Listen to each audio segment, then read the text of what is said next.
안녕하세요 여러분. 학사팀TV 혜진쌤입니다. 오늘은 야간대학교를 대신할 수 있는 방법에 대해 이야기 드리겠습니다. 여러분 모두 각자의 생활이 다르겠지만 바로 윗세대와 비교해봐도 평균 수명은 자꾸만 길어지고 한자리에서 은퇴할 때까지 일을 하는 것이 오히려 드문 일이 되어가고 있죠. 그래서 미래를 대비하기 위해 지금 취업을 하고도 다른 노력을 더 하시는 분들이 많습니다. 이런 분들은 업무 외에 따로 직무와 상관 있는 공부를 한다거나 새로운 스펙을 더하기 위해서 여러 방향으로 살펴보고 계실 텐데요. 이런 상황에서 우리가 도전해볼 수 있는 자기개발 중에는 학력 개선도 있습니다. 예전에는 많은 직장인들이 야간대학교에 가서 주경야독으로 학업을 이어나갔습니다.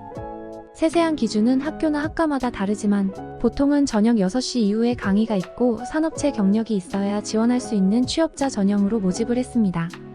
그래서 일반적인 수험생들보다는 본업이 따로 있는 학습자들이 야간대학교를 선택하는 경우가 많았죠.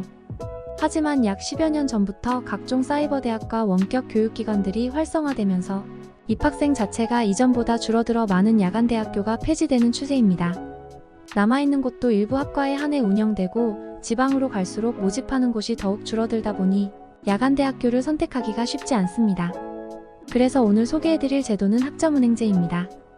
학점은행제는 정규대학에서 이수한 것뿐만 아니라 자격증, 독학사 합격 과목, 평생교육원 수업 등을 학점으로 인정해주는 제도입니다.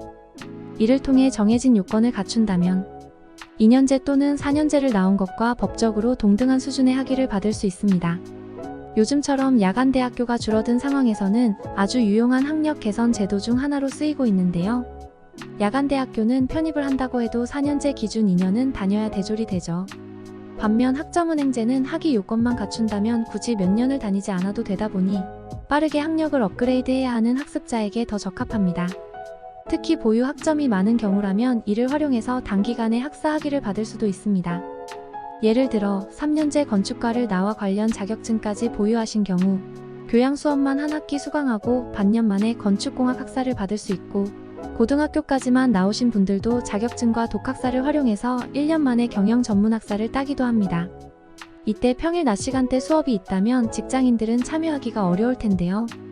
대학 부설 등 오프라인 기관도 있지만 원격 평생교육원이 활성화되어 있어 지역이나 시간 제약이 적습니다. 학교처럼 출석과 시험 등을 통해 평가를 받아야 하지만 모든 과정을 온라인에서 하게 되므로 훨씬 수월하게 이용할 수 있습니다. 3월, 9월 정규 개강 외에도 개강이 자주 있어 효율적으로 점수를 쌓을 수 있습니다. 물론 학점은행제 교육기관 역시 인터넷으로 들을 수 있는 학과가 제한적입니다. 그래서 각자의 보유 학점에 따라 유리한 전공이 다르고 가능 여부가 갈리기도 합니다. 단순히 학위 취득뿐만 아니라 산업기사 또는 기사시험 응시 자격 충족, 사회복지사 2급이나 보육교사 2급 자격 취득, 청소년 지도사 2급 및 3급 필기 면제 등 다양한 방면으로도 활용할 수 있으니 각자의 목적과 상황을 꼼꼼히 따져보아야 합니다. 하지만 초보자 입장에서는 처음 들어본 제도를 보고 안전한 계획을 세우기가 쉽지 않습니다. 특히 학습자마다 야간대학교와 학점은행제 중 잘 맞는 방향이 다를 수 있으니 전문가와 먼저 상의한 후 안전하게 결정하는 것이 좋겠습니다. 궁금하신 내용이 있으시면 더보기란 참고하여 문의주세요. 오늘 내용이 여러분께 도움이 되었다면 좋아요와 구독 부탁드리겠습니다. 끝까지 시청해주셔서 감사합니다.